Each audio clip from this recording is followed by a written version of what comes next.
Ah, punaise. Je sais même pas si ça fonctionne. Ça fonctionne là? Ouais.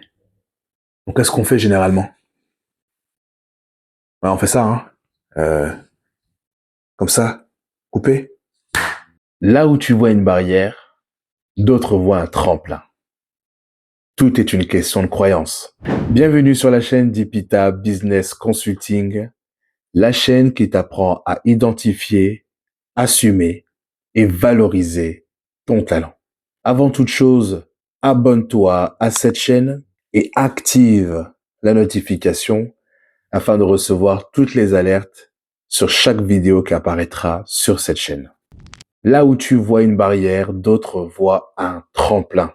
J'ai choisi d'utiliser cette citation pour inaugurer cette première d'une longue série de vidéos pour évoquer en fait avec toi deux fléaux majeurs qui traversent le monde de l'entrepreneuriat. Et crois-moi, tous les entrepreneurs que tu suis et qui t'inspirent et qui m'inspirent sont passés, passent et continueront dans le futur à passer par au moins ces deux fléaux. Alors ces fléaux, de quoi s'agit-il? Le premier fléau, c'est le fléau du syndrome de l'imposteur.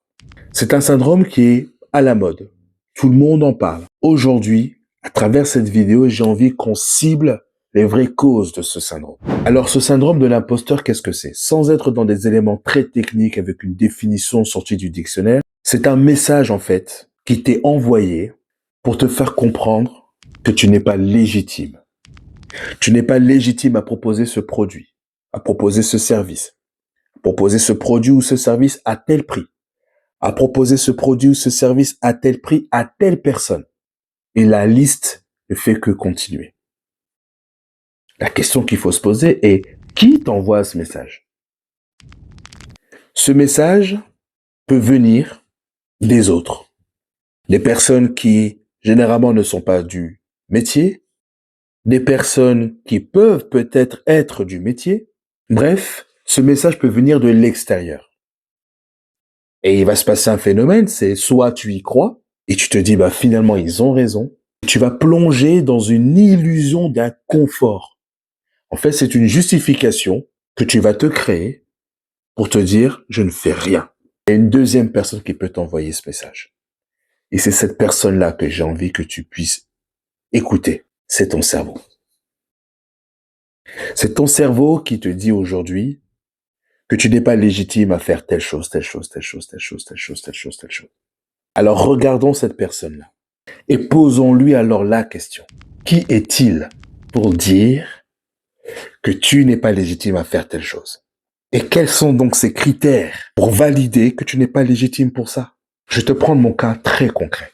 Lorsque je crée cette chaîne et que je poste cette vidéo, comme je l'ai déjà posté des dizaines et des dizaines sur d'autres réseaux sociaux, certains diront, et peut-être à juste titre, que je suis pas légitime à parler de business, parce que j'ai pas développé des millions d'euros de chiffre d'affaires, parce que j'ai pas voyagé à travers le monde, etc., etc. Je peux pas les en vouloir, ce sont leurs critères. De l'autre côté, j'ai mon cerveau qui va aussi m'envoyer des messages pour me dire, mais écoute, Nathanaël, tu peux pas faire ça, parce que t'as pas développé telle chose, et t'as pas été assez loin sur cette chose-là, etc., etc. Et je peux pas l'en vouloir à mon cerveau parce que mon cerveau est là pour me protéger, pour me mettre en quelque part en mode autodéfense et me dire, écoute, ne va pas là-bas, c'est trop risqué. Mais finalement, qui prend la décision? Qui définit en réalité ces critères d'éligibilité? Ce n'est ni les autres, ni ton cerveau, mais toi-même. C'est toi qui crées aujourd'hui tes propres critères de légitimité. Alors bien évidemment, on doit t'accompagner par rapport à ça. Bien évidemment, c'est quelque chose qu'on construit, mais là-bas, la construction passe par toi d'abord. Donc, il faut que tu t'appropries toi-même tes propres critères de légitimité. Parce que n'oublie pas une chose, c'est que le monde a besoin de toi. Je le dis à chacune de mes vidéos. Parce que le jour où tu décideras de cloisonner justement ton talent, crois-moi, tu cloisonnes des dizaines et des dizaines de talents derrière toi. Ce syndrome de l'imposteur, il faut absolument aujourd'hui le prendre très au sérieux et faire comprendre à ce syndrome qu'en réalité, c'est ni les autres, ni le cerveau, mais c'est toi-même qui définis tes critères de légitimité. Le deuxième fléau dont j'ai envie de te parler, c'est le fléau du super-héros.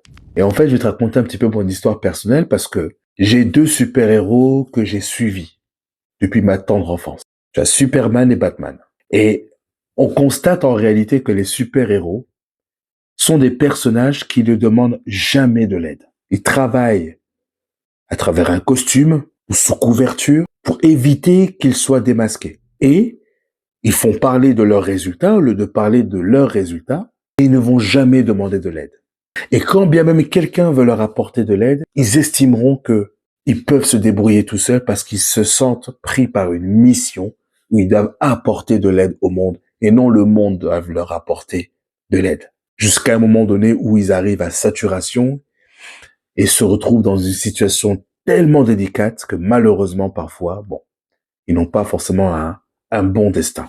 Eh bien, l'entrepreneur connaît la même malheureuse finalité. On croit qu'un entrepreneur ne peut pas pleurer. On croit qu'un entrepreneur ne peut pas se poser de questions. On croit qu'un entrepreneur ne peut pas échouer. Et le pire, c'est qu'aujourd'hui, sur les médias et les réseaux sociaux, on dresse un costume d'un entrepreneur qui est intouchable, qui n'a peur de rien. C'est un fonceur. Il ne perd jamais. Mais non. Un entrepreneur a besoin de sa femme. Un entrepreneur a besoin de ses enfants. Un entrepreneur a besoin aussi de se poser des questions. Parfois de s'arrêter pour mieux réfléchir. Il a besoin de conseils. Il a besoin des autres. Et croire qu'on peut se débrouiller tout seul, c'est faux. Et c'est pour ça qu'on parle d'équilibre vie perso et vie pro. Beaucoup d'entrepreneurs aujourd'hui ne veulent pas prendre en considération la vie de leur femme. Beaucoup d'entrepreneurs avec un E ne veulent pas prendre en considération la vie de leur mari. Et pourtant, à un moment donné, ce sont des avis qui comptent. On peut porter un costume de super-héros, mais à un moment donné, faut donner ses limites. Et quand tu te donnes pas de limites, malheureusement, tu connais une fin très tragique. Tu te retrouves en fait dans un domaine qui te passionnait au départ et qui devient ta prison. Parce que t'as pas voulu avoir le soutien de telle ou de telle personne. Beaucoup d'entrepreneurs passent par là. Je suis aussi passé par là. Et j'ai su justement sortir de cette situation. Donc attention à ces deux fléaux.